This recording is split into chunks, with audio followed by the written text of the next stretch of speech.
someone waits for me.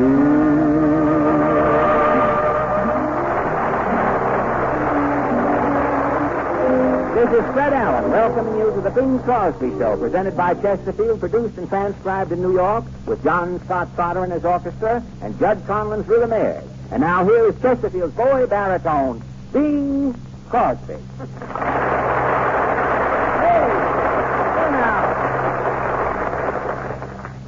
Alan, what are you doing here announcing this program? Well, Bing, I've been out of work for so long, I'll take any kind of a job these days. Well, you sound like a man whose hopes are so shattered that you'd even appear with hope. Well, I am desperate, but not that desperate. To get this job tonight, you know, I had Ken Carpenter rubbed out. You had Ken rubbed out? Yes, I had his name erased from the script. Where's Ken now? Well, he's lying out in the alley. I've got Toots Shaw sitting on it. Boy, that'll keep him from blowing away. Yeah. Anyhow, Fred, it was nice of Carpenter to let himself get rubbed out so he could slip you a little work. Well, Ken had nothing to do with this thing. This job, really, frankly, I got this job from my employment agency. Yeah, but, Fred, you're not an announcer. You're a comedian. Oh, well, that's with another agency thing. Mm-hmm. Them I never hear from. Well, we're flattered. We certainly are flattered to have you with us, Fred, but how'd you ever come to take such a job? Well, at the agency this morning, I was there bright and early. They had 2 jobs listed on the bulletin board. Well, I could either be the announcer on the Bing Crosby Show, or I could wash dishes at Bickford. So naturally, you chose the more attractive job. Yes, but another dishwasher beat me too. He had his own soap. Yes, but he does got in there, and 2 guys were put out of work. So here I am. Well, it's a break for us. We're happy about it, Fred. I knew you were coming out to break the case. Oh, Bing, if you've got the oven going, how about a little bread? Things are that tough. Bing, this morning I stuck my head in the icebox. That's the only meat that's been in there for 6 months. Meat with ears on it. Has no appeal. Nothing at all. You know, food is so scarce around my house, the mice are bringing things back. Oh, you poor fellow. Well, I wouldn't care if I didn't try. But I've been on my toes looking for work. I've been on my knees begging for work. And now I wind up on my way down to your program. It's discouraging. Now, steady, Freddie, steady. Keep your sunny side up. Look for the silver lining. Let a smile be your umbrella. Well, I tried letting a smile be my umbrella. What happened? I wound up with a mouthful of rainwater.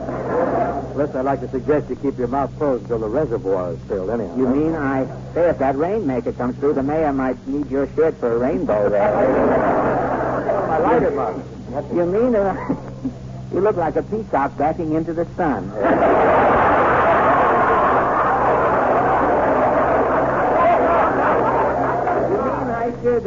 I should keep my trap. Well, for just a few seconds, Fred, on account of the rhythm airs are gathering around for the opening number. It's a thing called Yodel Blues from Texas Little Doll. Oh, swell. You ready, John Scott?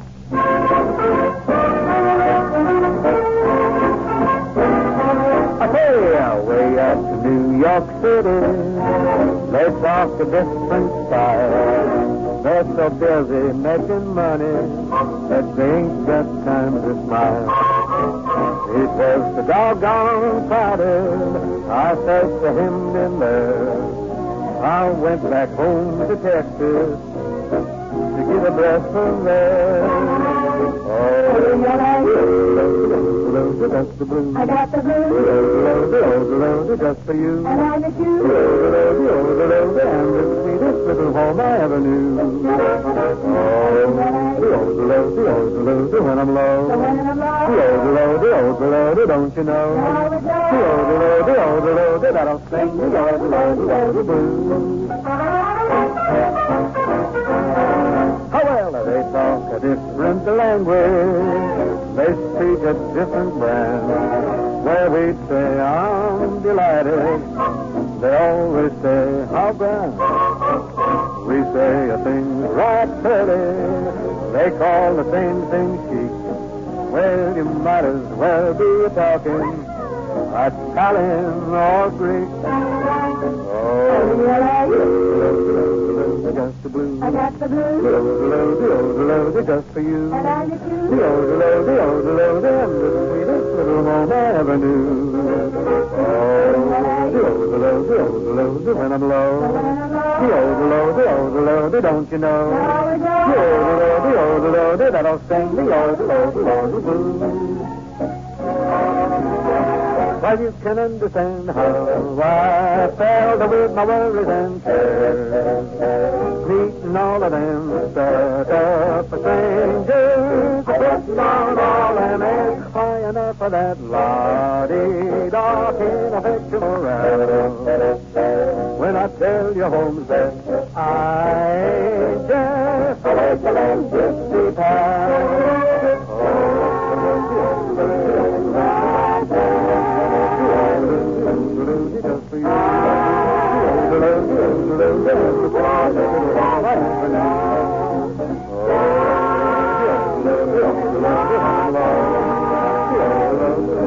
Don't you know?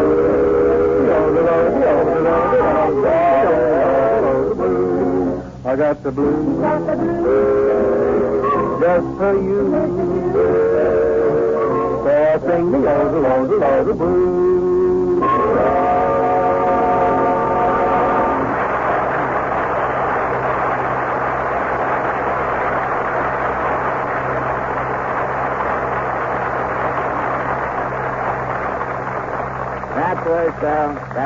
That was very good, Bing. Well, thanks, Fred. Of course, being your announcer, I'd have to say so, even if I didn't think so. Well, I wouldn't let it worry you. Being a big ham, I'd think so even if you didn't say so. You know, that's one thing that burns me up, What, Bing. man? The compliments that fly back and forth between the announcer and the star on a radio show. What do you mean? Well, the short-winded star gasps a song. And the announcer says, very good, Bing. Then the announcer does a commercial, and the singer says, very good, Ken. All through the show, they stand there telling each other, very good, very good, very good. And like this, they kill a season. Well, that's just radio etiquette, Fred. For years, I've been waiting for a star to finish a song and for the announcer to forget the very good stuff. Just once, Bing, I would like to hear an announcer say, oh, well, better luck next time. Now, listen, Fred, don't you try to revolutionize radio just because it's on its way out. We got a big enough problem here tonight. Problem? Yes, it's time for our Chesterfield commercial and no Ken Carpenter. Bing, are you by any chance insinuating that I personally am not equipped to sing the praises of your product? Well, possibly that's a blunt way of describing the It is, situation. right. I just feel that to talk about Chesterfield, one should have a smooth, melodious, clear, resonant voice. Oh, you mean like Arthur Godfrey? Why, when Godfrey sings, they have to step on a bullfrog to give him the pick.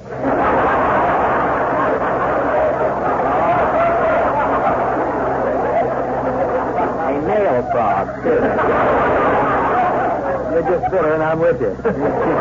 You must admit, when Godfrey talks, he has a lot of warmth and a down-to-earth quality. Well, I know. I call Godfrey the man with the barefoot voice. You know, like I talk through my nose, Yes. Arthur talks through his toes. Well, so much for chit-chat, Bing. I'm here as your announcer, and I shall carry on. Very well, and Godspeed to your lad. Thank you. Now, just what did you say for Chesterfield? Well, for one thing, every time I hear a Chesterfield program, somebody is always saying, be your own cigarette expert. Pretty good idea, don't you think? Well, I'm not so sure, Bing. Fred, you seem to have some hesitation about our making the folks cigarette experts. Why this? Well, I think that you are killing the goose that lays the golden egg. How do you figure that, Fred? Well, why are you on for Chesterfield, Bing? Well, to entertain the folks and sell some Chesterfield. My point exactly. What's that got to do with the golden goose egg, or whatever that cliche was you excavated for the purpose a minute ago? I had Sam Spade dig that up. Now, don't get me wrong, Bing. The cigarette expert idea is good. In fact, it's too good. It's too good. Is that bad? Look, Bing, you are on this show to sell Chesterfield. But when you have an idea as good as this cigarette expert business, you sell too many. Glory be. What I am getting at is that you make every one of us a cigarette expert, and we all buy Chesterfield, you see? Well, with everybody buying Chesterfield, you've sold yourself out of a job. Bing, you are killing yourself off. What a way to go. Well, go ahead, cut your own throat if you want Well, to. Fred, I appreciate your concern, but I'll just have to chance it. Folks, if you'll just be your own cigarette expert, I'm pretty sure you'll smoke Chesterfield. All you have to do is get a whiff of the milder aroma from a Chesterfield pack. It's much milder. Then smoke the pack, and you'll know for sure that Chesterfields are milder than any other cigarette. Just make this little test for me, and you'll always buy Chesterfield. A new number, sort of in the tempo de blues, written by Mac Gordon and Joseph Myra for the picture Wabash Avenue. Baby, won't you say you love me? Till you do, I can't feel right. Oh, baby, if you tell me that you love me, I promise not to ask again. That is until tomorrow night. Baby, I need you beside me. Part of everything I do. Cry as much, to laugh as much, and love me even half as much as I love you.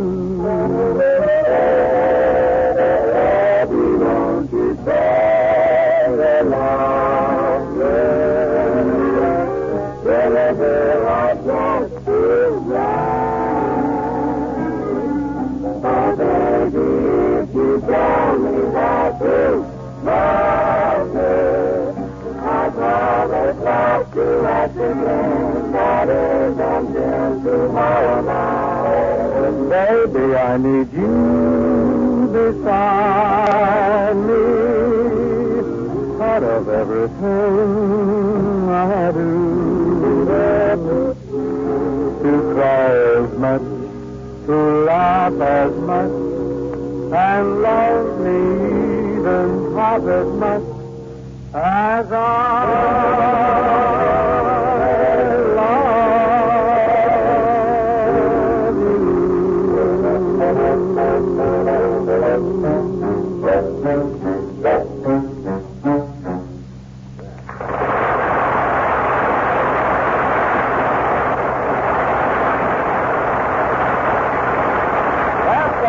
Bing Crosby singing Baby Won't You Say You Love Me. And very good, Bing. You thought it was very good, huh, Oh, very good. Oh, there they go with that very good routine. And what are you doing in here anyway, Mr. Carpenter? You're supposed to be out in the alley. Well, I got so homesick for a commercial, I just had to come in.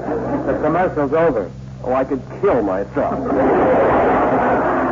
Man, a fellow with your attitude never has to kill himself. Somebody else is bound to save him the trouble. Take it easy. Don't get upset. Well, with Ken back, Bing, it looks as though I'm out of work again. Well, we can figure this out. Ken can be our announcer. You can even get a better deal. Really? Sure, you can be our guest star tonight. Well, look, now, wait a minute. If I'm going to be the guest star, you've got to give me 2 packs of Chesterfield. Give her a whole carton, kid, a whole carton. Well, who do I see about that? Godfrey. I'm getting the runaround good. Now, listen, relax. Well, how can I relax? You have got the relaxation market cornered. No. That's a gross fiction. Big fiction. Now, don't avoid the issue, Bing. I understand that you're shoving off to Europe after next week's broadcast. That's true, Fred. Next week is our big final show of the season, and it's off to the old country. Oh, really? What old country? Any old country. I just spent around. Are you going to London? Oh, sure. I'm going to London to see Joe Palooka fight. Really? And after that, I'm going down to Dover and watch Humphrey Splendid Band. Oh. Well, Bing, I'm not much of an expert on England, but if you go to France, I think I can be of a little help to you. Speak French, Fred? No, but I have a small book here, Bing. Let me see. How to speak perfect French in 10 minutes. Oh. You can pick out a few phrases. If you meet a Frenchman, you have something to say. You know, now here's a phrase on page 2. Qui a placé le tambour le best dans ma petite café? Qui a placé la tambour du best dans ma petite café? What does that mean? Who put the tambourine in my demi-tasse? I'll read that, I'm sure. I must have sent it. Now, here's another one. Oh, yes. Quelqu'un a laissé un bout de neige sur les essuie-plumes de mon grand-mère. What's that? Somebody has left a snowball under my grandmother's pen wiper. That's darn clever, Fred, but how are you going to work these kind of things into a conversation? Well, it isn't difficult in Paris, Bing. If you're an American, they'll take anything from you. And incidentally, if you're going by boat, I'd like to give you my formula for seasickness. Mm-hmm. There is only one sure way to prevent seasickness. What's that? Wear a tight collar.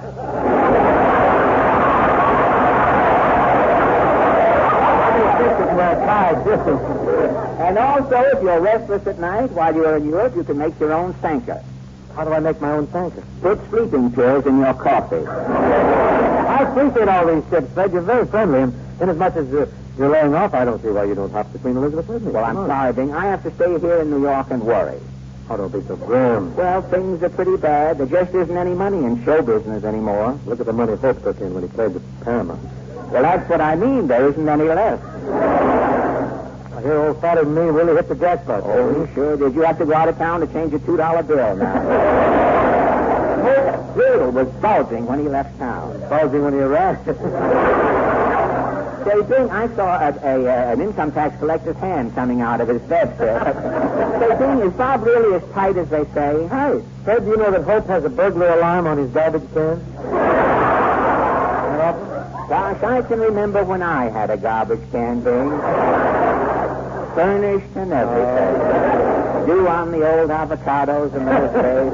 When I wish you'd stop feeling sorry for yourself, Fred. Certainly a man with your talent and your experience can get back in radio. Well, what radio, Bing? Let's face it. Radio has come to the end of the trail. You mean people in radio are feeling the pinch? Oh, malnutrition is on the march, Bing. Take those detective programs. The fat man is now the thin man. And the thin man is now the shadow. Sam Spade is digging up cliches for you, too. One man's family's on relief. The Lone Ranger is looking for a loan.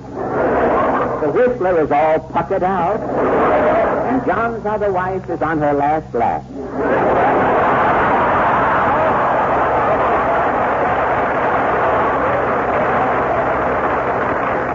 I can't believe it. Things are so bad in radio, John's other wife is dating John again. The poor girl. The last I heard, Stop the Music is calling people collect now. Yes, Bing, it looks as though television is taking over. Well, it's certainly building it. I went out to California this winter, traveling across the country. I saw television aerials on top of buildings, on top of motels, passing farms. I saw them on top of houses. Passing through Albuquerque, I even saw television aerials on top of wigwams. Oh, they'll never get Sitting Bull up now, will they? Well, the Indians really go for it. You know, one store in Albuquerque, Chief Roebuck, I think it is, they have quite a deal there. With every television set, they give away a swivel chair. Well, why a free swivel chair with every television set in Albuquerque? Well, when a squaw is through watching Maury Amsterdam, she can spin around and let her papoose see howdy-doody. Being if I had known this new medium was going to boom, I would have been in it a long time ago. Well, I said you were around here when the whole thing started. Couldn't you see the handwriting on the wall? Well, I could see the handwriting, but after watching television, I couldn't read it. Well, I guess early television was quite a strain on the eyes. Oh, yes. 2 years ago, a lady I know gave her husband a television set for Christmas. And this past Christmas, his eyes were so sharp, she had to give the poor man a parrot.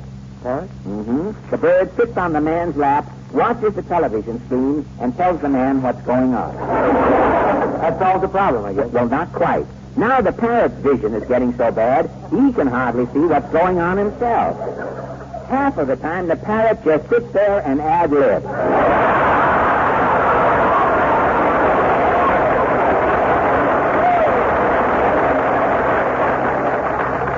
Being if the parrot's eyesight gets any worse, they have to get something for him. Well, how about another parrot? Being if this parrot had another parrot, do you think he'd sit there watching television? Well, one thing that this new medium's going to create a lot of employment. A lot of unemployment. So it works both ways. It's a forgivable standard, that. Yes, I hear they're bringing a tribe of headhunters over from Africa to shrink actors for those small television screens. And I have an uncle in Far Rockaway who's now using his wine cellar to age pictures for television. Oh, they had a real oldie on one TV station last night. What was that? Samson and Delilah. Oh, no, Fred Sampson Delilah's a new picture. Oh, the one I saw had the original cast. Well, now, all television entertainment is just movies. They have some great live shows. Have you ever seen Milton Berle? Well, frankly, I don't watch Burl's programming. Anyone accepting entertainment from Burl automatically becomes a fence for stolen goods. Well,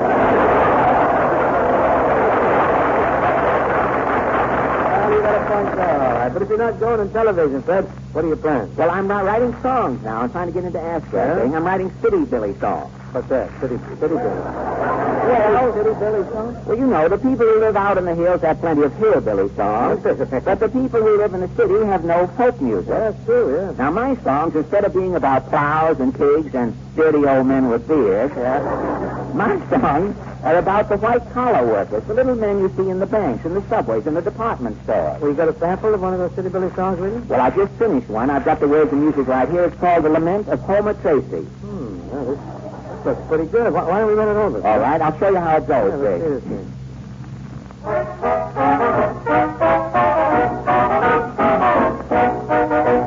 Listen, folks, the song we'll sing, a different sort of ditty.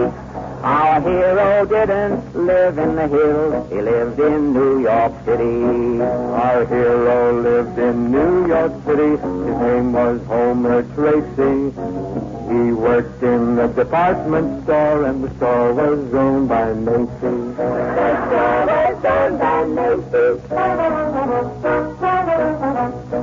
Yes, Homer was a city boy. He wore an Adam hat. He took the BMT to work, and he ate in the automat. Our hero was a floor walker. His name was Homer Tracy. He walked the floor in his apartment store, and the store was owned by Macy's. The store was owned by Macy's. Once Macy's had a girdle sale. The mad mob lost its head. They stomped on Homer till closing time. They left him there for dead. His white gardenia stained with blood, the blood of Homer Tracy. There was gore on the floor of the department store, and the store was owned by Macy's. The store was owned by Macy's. In his coffin, Homer lay with a smile. We knew what the smile on his face meant. Homer Tracy was still with Macy. They buried him in the basement. The tap on Homer's grave says life is just a symbol. I would be alive today if I had worked for Gimbal.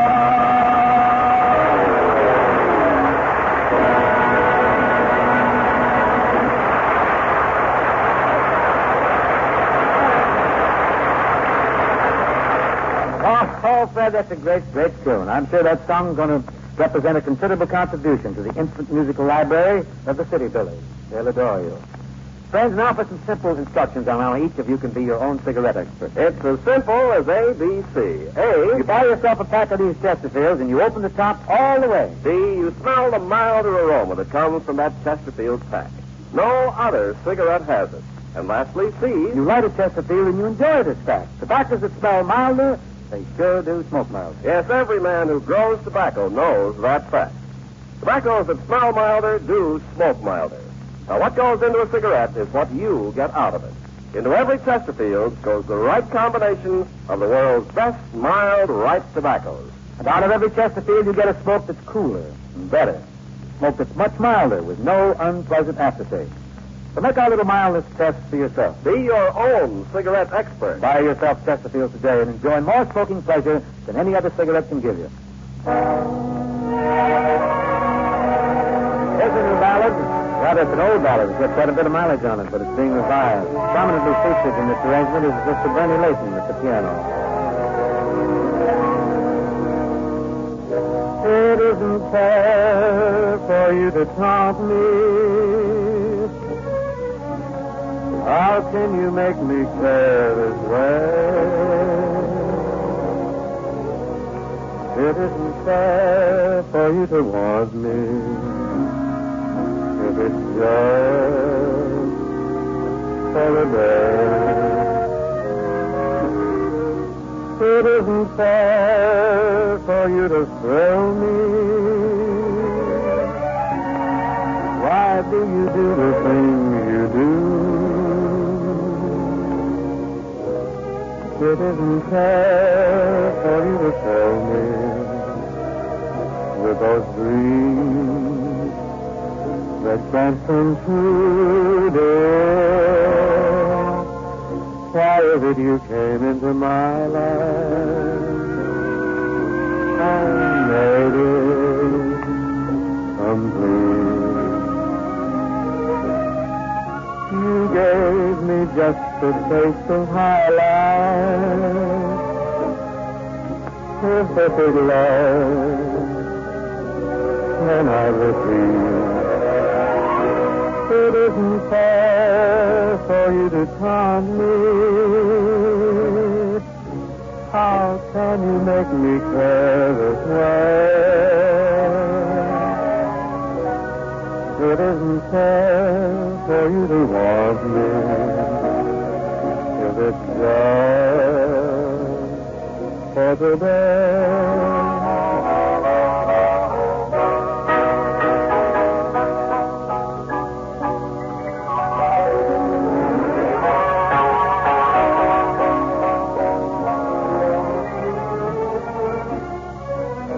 It isn't fair for you to want me if it's just for today.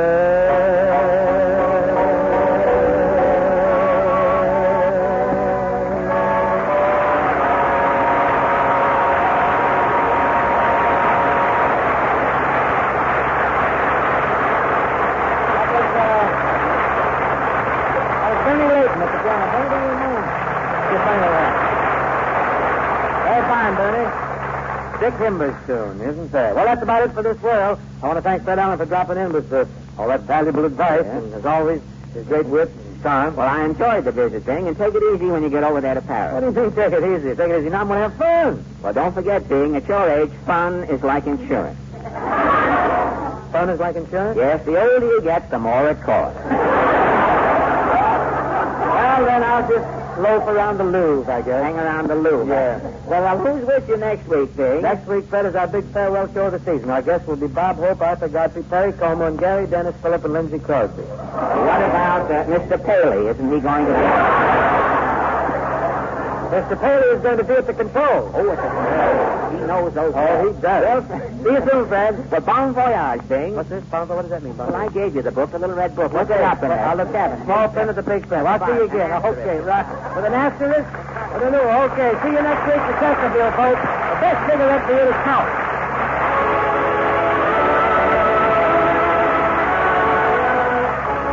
The Bing Crosby Show, presented by Chesterfield, was produced and transcribed in New York by Bill Morrow and Murdo MacKenzie. Tune in next week and you'll Bing and his guests, Bob Hope, Arthur Godfrey, Perry Como, and Gary, Dennis, Phillip, and Lindsay Crosby. Chesterfield also brings you Arthur Godfrey 5 mornings a week. And on Saturday night, the Arthur Godfrey Digest, all over these same CBS stations.